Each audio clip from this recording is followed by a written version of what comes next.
Union পরিষদেও কি প্রশাসক বসতে যাচ্ছে? যে দুই ধরনের পরিস্থিতি স্থানীয় সরকার বিভাগের। শেখ হাসিনা সরকারের পতনের পর দেশের বেশিরভাগ ইউনিয়ন পরিষদের চেয়ারম্যান ও মেম্বার গা ঢাকা দিয়েছেন। বিশেষ করে আওয়ামী লীগ সমর্থিত চেয়ারম্যান মেম্বাররা বর্তমানে পলাতক। 2 মাস ধরে সংশ্লিষ্ট এলাকার জনপ্রতিনিধি না থাকায় সেখানকার সেবা প্রার্থী মানুষের দুর্ভোগ পোহাতে হচ্ছে।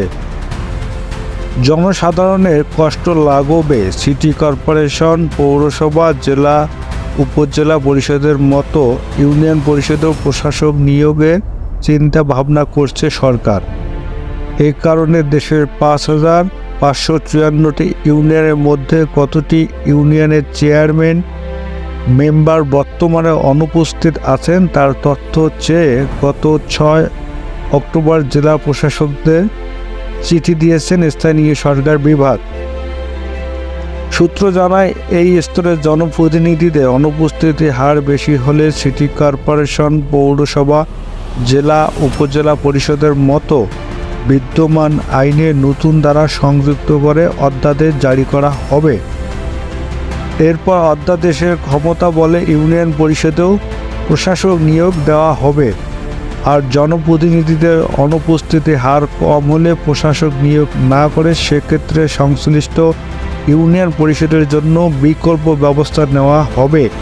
এই 2 ধরনের প্রস্তুতি রয়েছে স্থানীয় সরকার বিভাগের। প্রসঙ্গটি সম্পর্কে জানতে চাইলে অন্তর্বর্তী সরকারের ভূমি এবং স্থানীয় সরকার, পল্লী উন্নয়ন ও সমবায় মন্ত্রণালয়ের উপদেষ্টা এ.এম. হাসান আরিফ বলেন, রাজনৈতিক পট পরিবর্তনের পর স্থানীয় সরকার প্রতিষ্ঠানগুলো জনপ্রতিনিধিরা নিরুদ্দেশ হয়েছেন। এমনকি ইউনিয়ন পরিষদের চেয়ারম্যান মেম্বাররাও গা ঢাকা দিয়েছেন। যেখানে 10 থেকে 12 জন থাকার কথা সেখানে হয়তো 2-3 জন রয়েছেন। আমরা তো তাদের নিষেধ করিনি। এর ফলে জনগণ সেবা বঞ্চিত হচ্ছে। আমরা এই বিষয়ে কাজ করছি। শীঘ্রই প্রয়োজনীয় ব্যবস্থা নেওয়া হবে। সংশ্লিষ্ট সূত্র জানায়, শেখ হাসিনা সরকারের পর বেশিরভাগ জনপ্রতিনিধির নামে সন্ত্রাস, চাঁদাবাজি, দখলবাজি, রাজনৈতিক খুন, হত্যাসহ বিভিন্ন অপরাধে মামলা দেওয়া হয়েছে। ফলে অনেকে বাড়িঘর ছেড়ে পালিয়ে গেছেন। কারণ স্থানীয় সরকারের জনপ্রতিনিধিদের মধ্যে অন্তত 80% আওয়ামী লীগ ও এর সহযোগী সংগঠনের নেতাকর্মী। বিদ্যমান পরিস্থিতিতে এসব জনপ্রতিনিধি দ্রুত নিজ এলাকায় ফিরতে পারবেন না বলে মনে করা হচ্ছে। এতে প্রতিদিনে স্থানীয় সরকার বিভাগের জনসভা ব্যাহত হওয়ার অভিযোগ আছে। এই কারণে গত 18 আগস্ট বিশেষ পরিস্থিতিতে সিটি কর্পোরেশন ও পৌরসভার মেয়র, কাউন্সিলর এবং জেলা ও উপজেলা পরিষদের চেয়ারম্যান সদস্যদের অপসারণ করে প্রশাসক নিয়োগের বিধান যুক্ত করে এই সংক্রান্ত অধ্যাদেশ জারি করেন রাষ্ট্রপতি। এরপর রাজধানী সহ বিভাগীয় জেলা, উপজেলা শহরগুলোর সেবা প্রার্থীদের ভোগান্তি দূর করতে সিটি কর্পোরেশন, পৌরসভা, মেয়র, কাউন্সিলর এবং জেলা ও উপজেলা পরিষদের চেয়ারম্যান সদস্যদের অপসারণ করে সেখানে প্রশাসক নিয়োগ দেওয়া হয়েছে।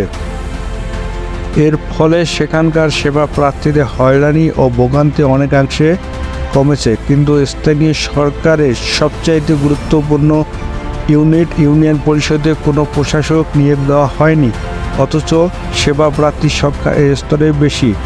স্থানীয় সরকার বিভাগের একাধিক কর্মকর্তা কালের কণ্ঠকে জানান, স্থানীয় সরকার প্রতিষ্ঠানগুলোর মধ্যে ইউনিয়ন পরিষদকে সরকার আলাদাভাবে দেখে থাকে।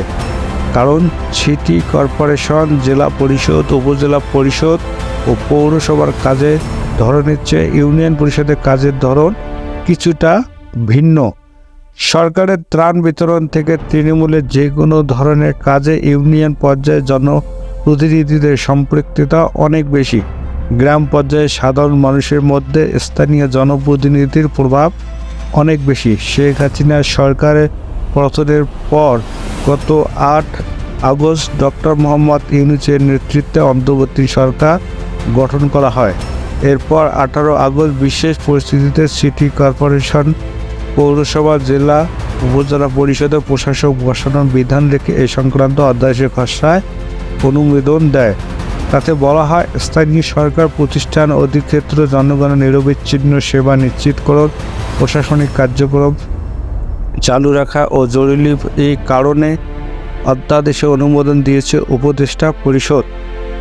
স্থানীয় সরকার সিটি কর্পোরেশন সংশোধন অধ্যাদেশ 24-এ দুটি ধারা 13 ক ও 25 ক, স্থানীয় সরকার পৌরসভা সংশোধন অধ্যাদেশ 2024-এ দুটি নতুন ধারা 32 ক ও 42 ক, জেলা পরিষদ সংশোধন অধ্যাদেশ 24-এ দুটি নতুন ধারা 10 খ ও 82 ক, উপজেলা পরিষদ সংশোধন অধ্যাদেশ 24-এ দুটি নতুন ধারা 13 ঘ ও 13 ও যুক্ত করা হয়েছে।